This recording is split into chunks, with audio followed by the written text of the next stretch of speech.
I'm Joanne Viewig. I'm president of the Red River Valley Asperger Autism Network, which is sponsoring our Lunch and Learn program today. Welcome to this program today, which is about preparing for the holidays and what that all entails. The format is that Margie will do a brief presentation, and then we will open it up for questions and comments, and we have two people serving on our panel today who will introduce themselves. Brandon and I'm Zach Morning. Okay. And both these young men are adults with Asperger's, and we find that that's really helpful in being able to interpret the world through their eyes for the rest of us, which is really helpful. So, Margie. All right. Thank you. So I think that to summarize the challenges with the holidays, the number one thing that I would say is change. Number two is that there are a lot of sensory things that come up around the holidays. If you think about the different smells and textures and candles for various purposes, and Halloween has its own set of sensory stuff going on. And then the third thing that we look at are the increase in social demands during the holidays. And I'm just going to go through this pretty quickly. You all have all of this information in your handout, but so we talk about changes in time. So time, there's, in addition to the changes in time, there's a lot more unstructured time when you get into the holidays and celebrating the different times of year. So the way we've set this up is to look at what the issue is and then how we can respond to it in a way that is supportive to those that we love who are on the autism spectrum. So, using countdown devices, that can be really helpful in leading up to a holiday. I know that for my son, he likes that he gets that anticipation anxiety, but the countdown calendar actually seems to help him manage that. Visual schedules, keeping things on as much of a routine as possible, that's a really important piece of it. And working with those around us, whether it's family or friends, to get their support in keeping things as routine as possible. And then just making sure that they're in the loop on changes.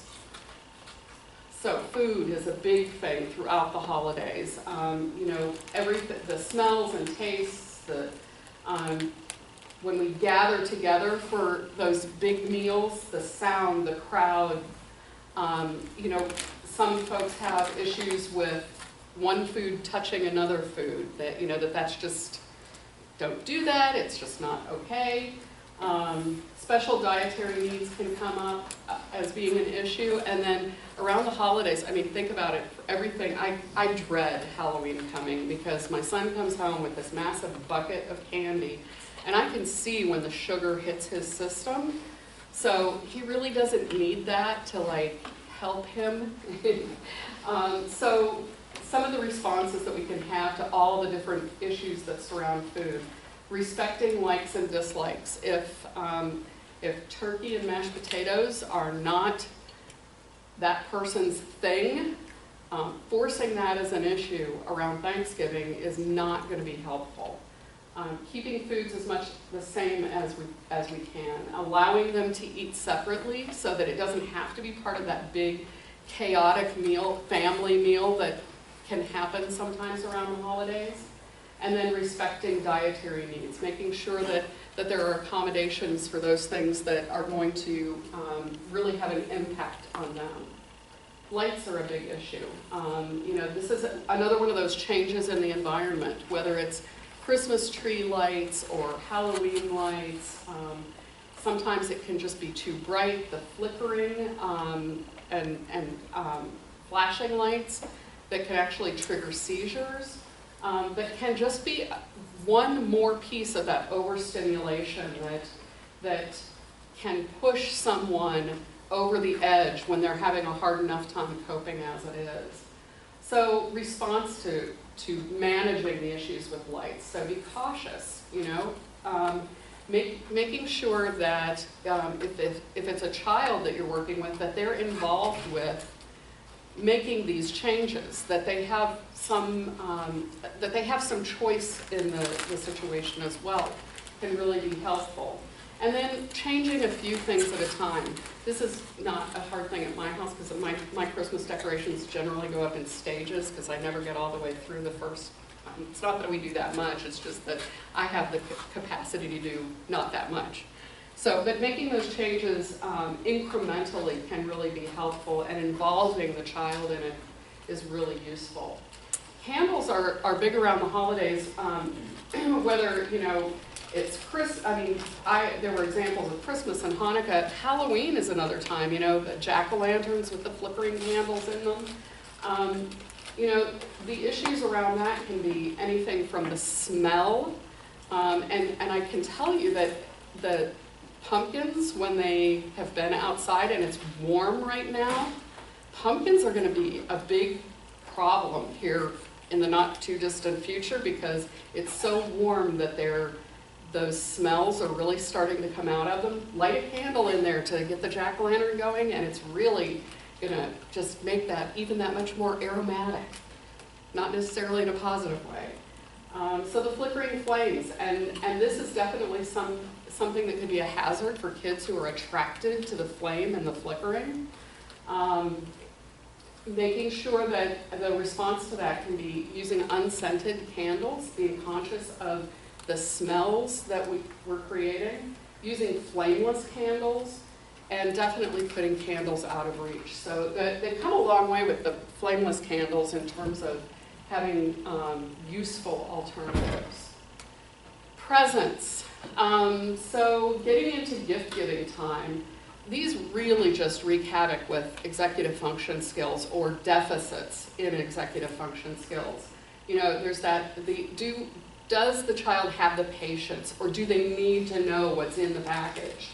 Some kids don't do well with surprises. They don't do well with embarrassment. So if you have a family tradition of everybody sits around and watches while each person opens their present, that can be an incredibly stressful time because they're embarrassed and they don't want to be the center of that focus and attention. They can have really blunt responses. It took me a long time to really, and I still sometimes struggle with it a little bit, but to get over my son, you know, it was like, I dreaded Christmas because I knew that somehow I was going to miss a detail and it wasn't going to be exactly the right thing, whether it was the color or the whatever, and just the blunt responses. And that can be particularly difficult around family that don't understand and that think that the child's just being ungrateful, when in fact they're just stating a fact, right, in their mind. And then, you know, some kids may have trouble with sharing or giving gifts because of that, you know, the whole idea of if it's supposed to be theirs and they don't want to have to, it means a lot to them, sharing can be a really difficult thing.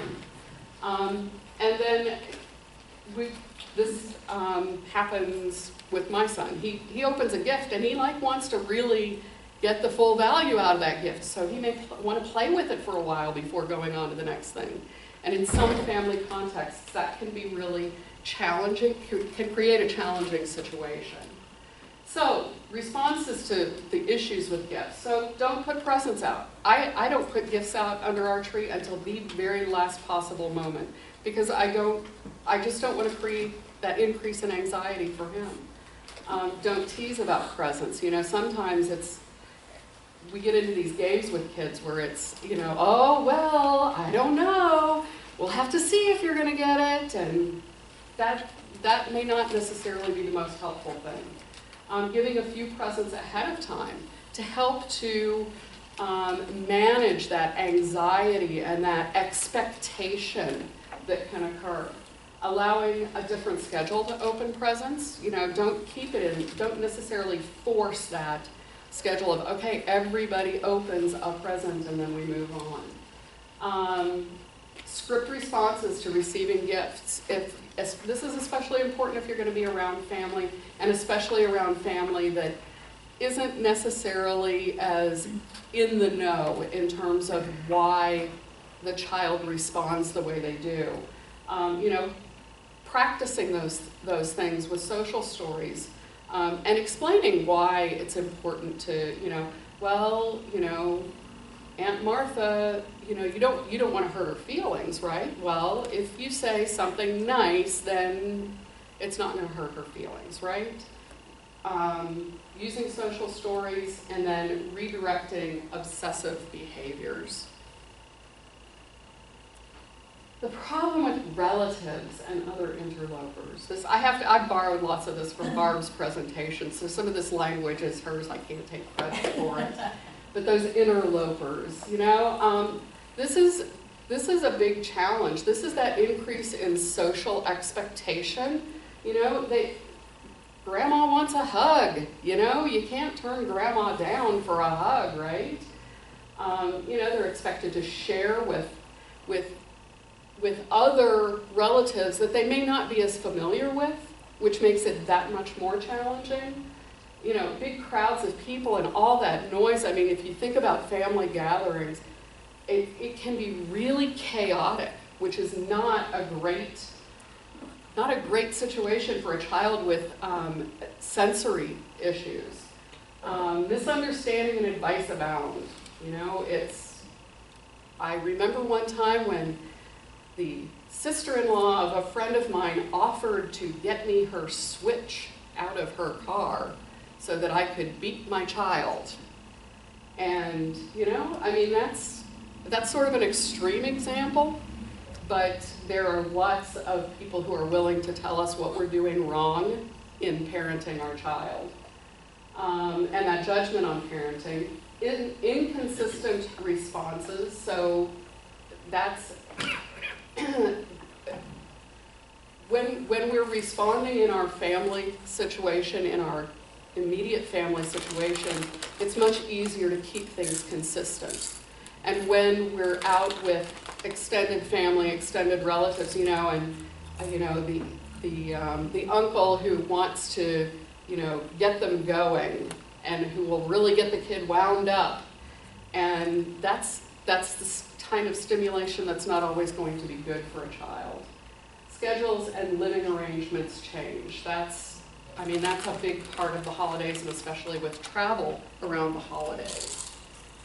So, how can we respond to this? Educate people. You know, let them know, let both them and the child know the plan ahead of time, so that everybody's on the same page. Keep as much structure as possible.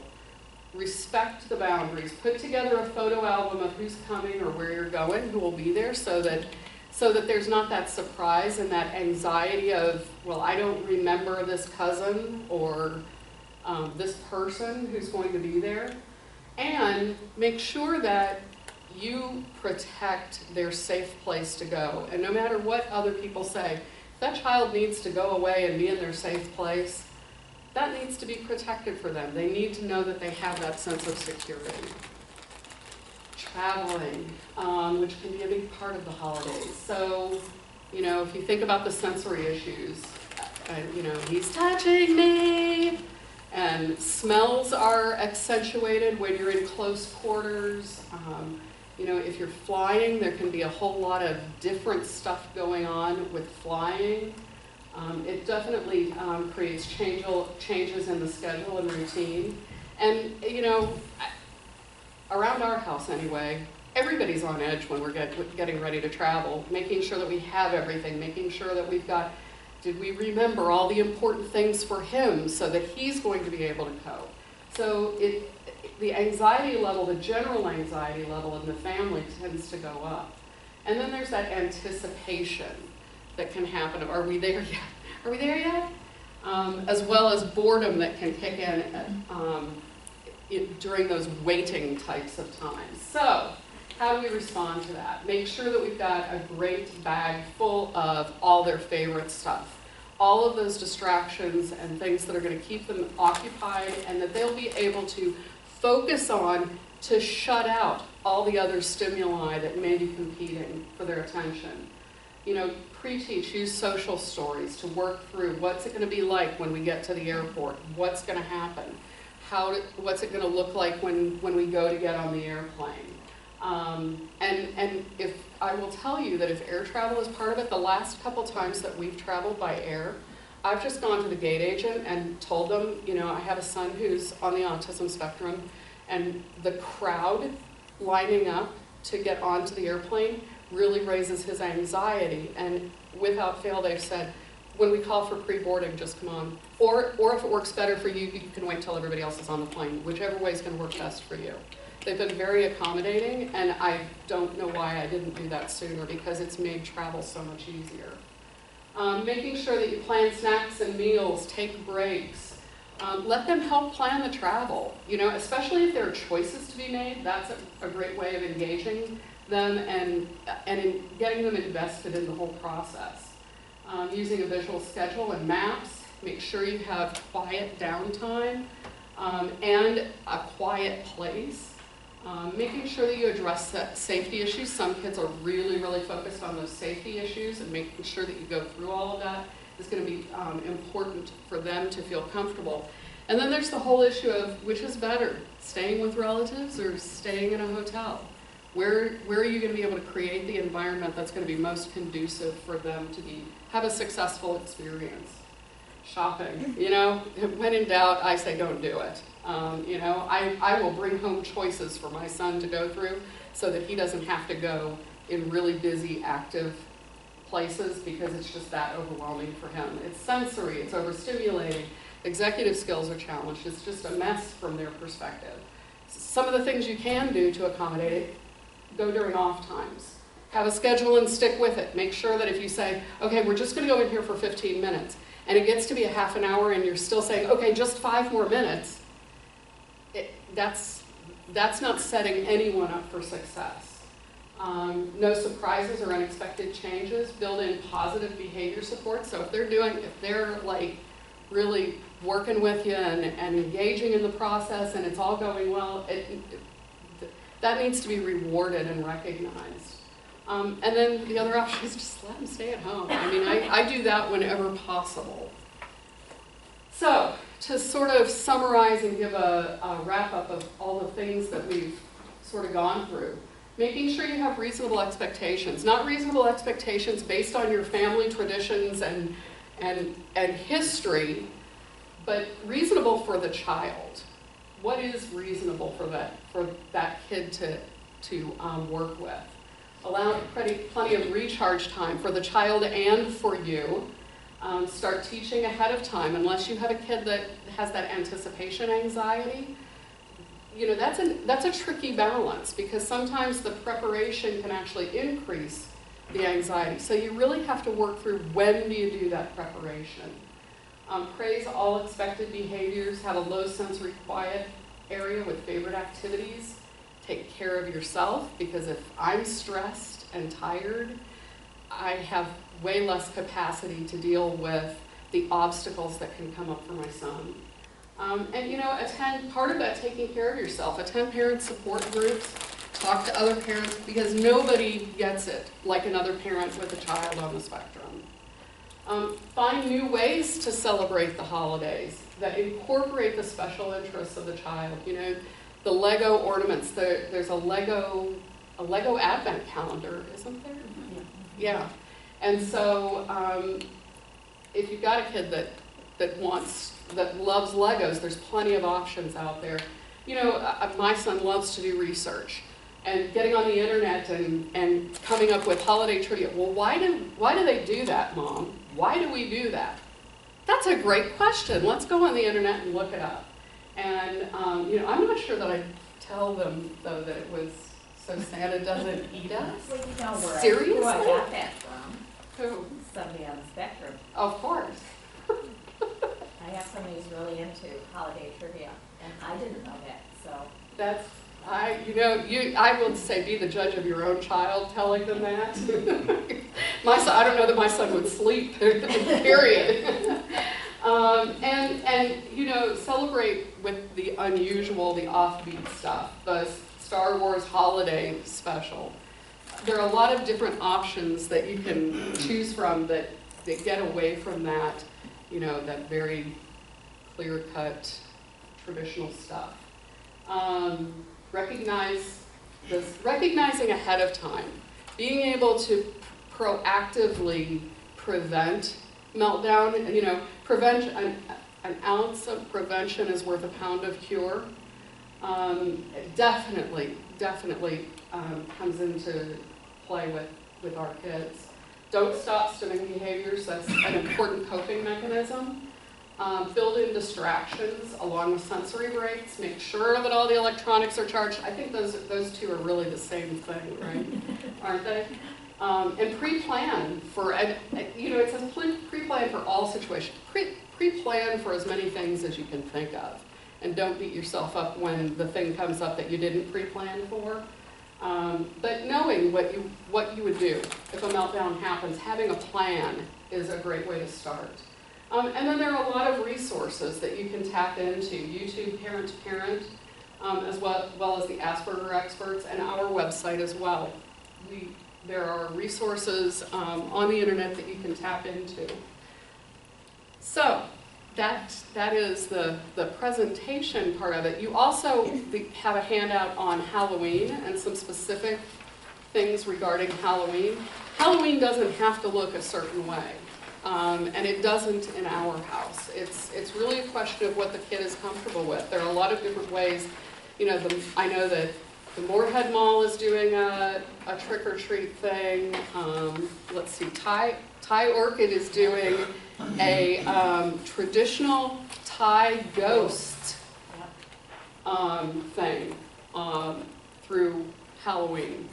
And so there are a lot, and I know that the ARC does, they usually do a trunk or treat. There are a lot of different things that you can do. And, like my son, a lot of times, really his focus is he wants to stay at home and hand out the candy. For some reason, that's like a lot of fun to him. And just being open to what that looks like, what costumes look like, so that it's something that's comfortable for them. So that's the presentation piece of it. Do the two of you have anything that you'd like to add to or reiterate from what we've already talked about? Excuse me, guys. I have to leave. I have a few things. May I interject? Sure. For Halloween, we don't carve pumpkins because of the smell. We let the kids paint them. Yep. Which is something that works really well for us. We decided to opt out of large gatherings at Christmas time. We do one family at a time. We'll have something quiet with my brother's family. We'll have something quiet with different members of my husband, because he's the youngest of 8. So gatherings get way out of hand. The last time we did a large gathering, Bobby spent the entire time at a tree. So it just doesn't work. And we want him to be able to be engaged, and he does better in smaller crowds. The one thing we discovered for him that really works for the shopping, he likes to choose things for other people, but he cannot go to Walmart. And rather than us buying several different things and bringing them home to choose, we'd like him to start shopping on the internet. Mm-hmm. So those are things that work for us. Awesome. Those are great contributions. Thanks. Guys, do you have anything from around the holidays that you'd like to share in terms of pitfalls or successes? Okay. Well, in thinking about what you said, for instance, with the presents, I know for me, when I was growing up, I was always a person, I did like surprises, and for me it was, I would have a meltdown if I found out what was in the box. And one particular Christmas, I was 8 or 9, and my brother and I got new bicycles. And we hadn't been downstairs yet, and he came upstairs and said, we got new bikes. And I had a meltdown, and so my parents improvised and quickly put my old bike under a blanket in the living room under the tree, which to kind of subdue my stress and bring some humor into the situation, and it worked. But for me, I think, to Margie's point with like the traveling, I know when I was a kid, I think, well, I've always been from a small family, so large has never been a huge issue, but I know that in certain situations, sometimes with the traveling, it can, for me, I've always been schedule oriented, so for me, it's to your point about planning ahead and letting them know what's happening, when happening, especially with travel, because the thing that I always hated was the delays, and when you, especially with air travel, like, I would get restless if there were any type of delays or anything like that. So to her point, it's always good to have something on hand. I know for me it was, books, and now it's, music on my iPod or whatever. It's, have something to take your mind off of the stress and anxiety of, okay, we're not leaving on time, or there's a wrench in this or a wrench in that. I know for me, I'm from a large family, so it was really never an issue for traveling. But when I did travel, I'd always have to have a map on my face when I traveled. Because I have relatives in Bismarck, and I would have to, how long do we get there? How long? My grandma would have to pull out a map all the time when I'd be traveling for the holidays.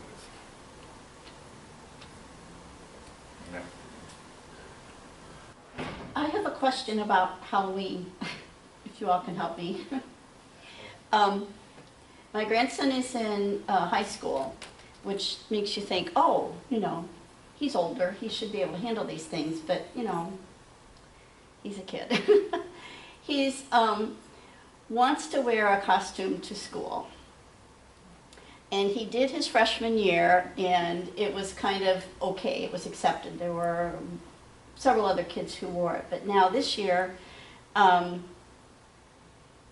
he's not going to wear a costume, but he's got one of those hoodies that looks like a skeleton.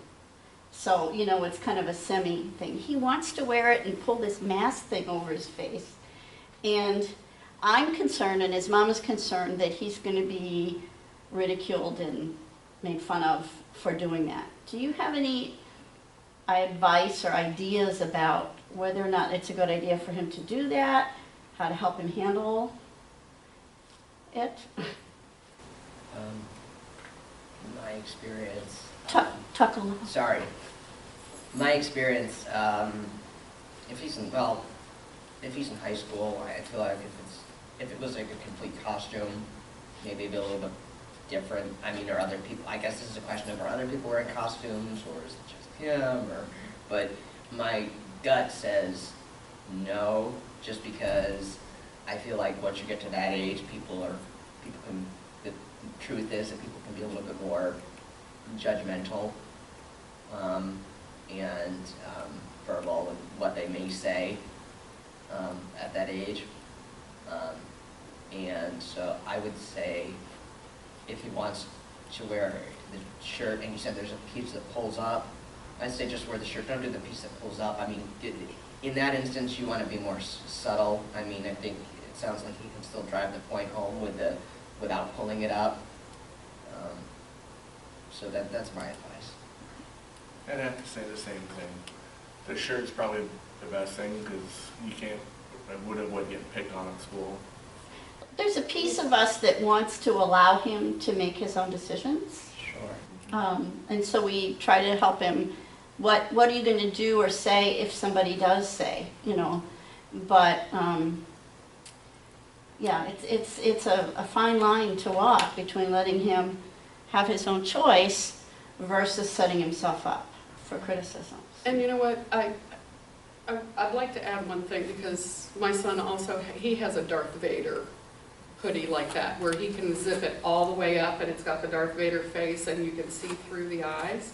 And he wanted to wear it to school, and we told him that it would be against the rules for him to have that zipped up all the way for the day. That people needed to be able to see his face and know that it was him. Even if they knew it was him, they still needed to be able to see his face.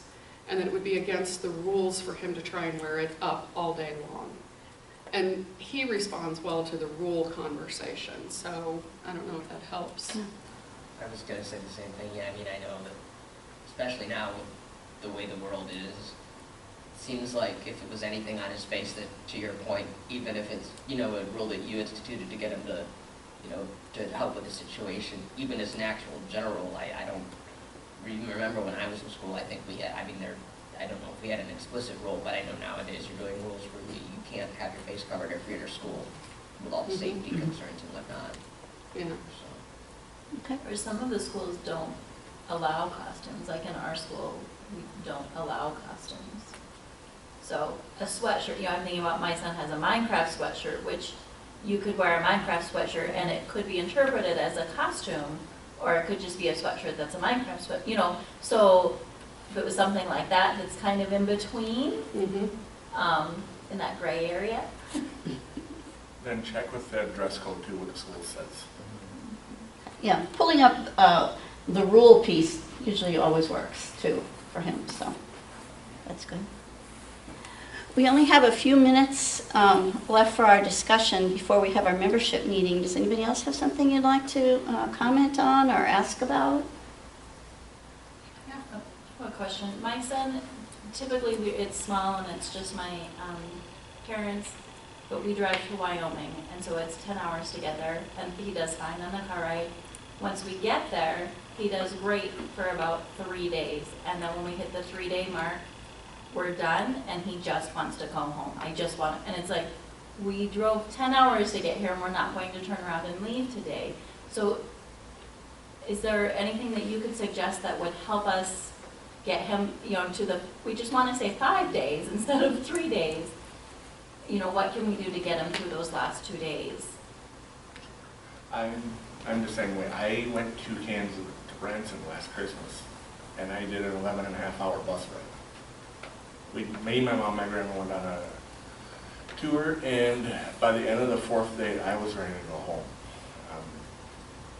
It was, we had to find something like movies and stuff, and always bring extra things, try to get them through. Okay.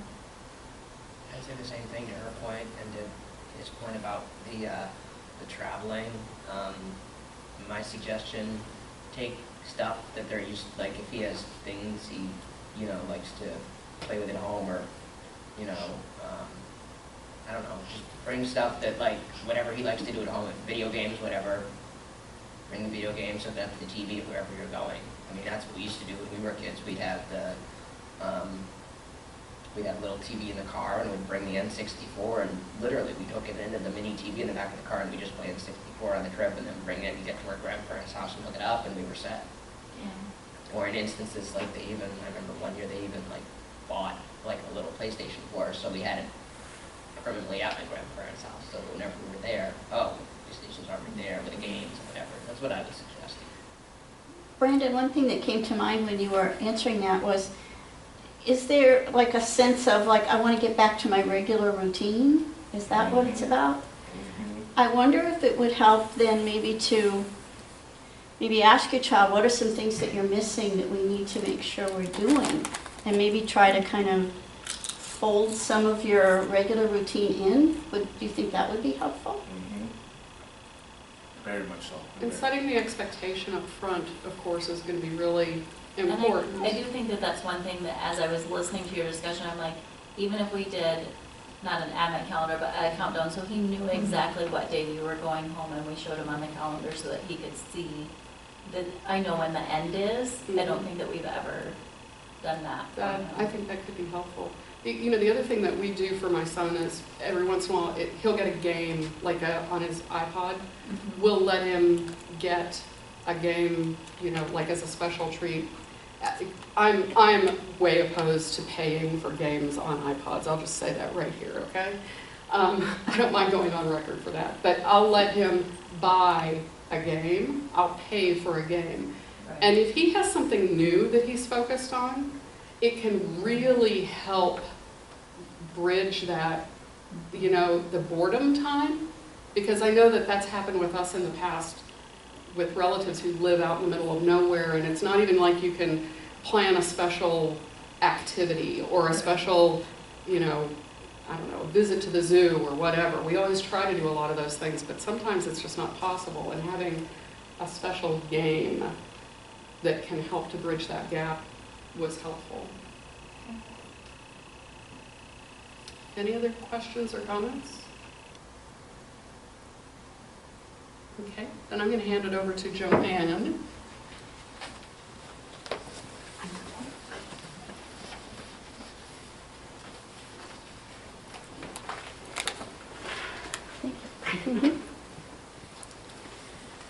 All right, we're going to move into our annual membership meeting. For those who, You want to release those two guys? oh yes, gentlemen, you can leave if you want to. You don't have to stay up here.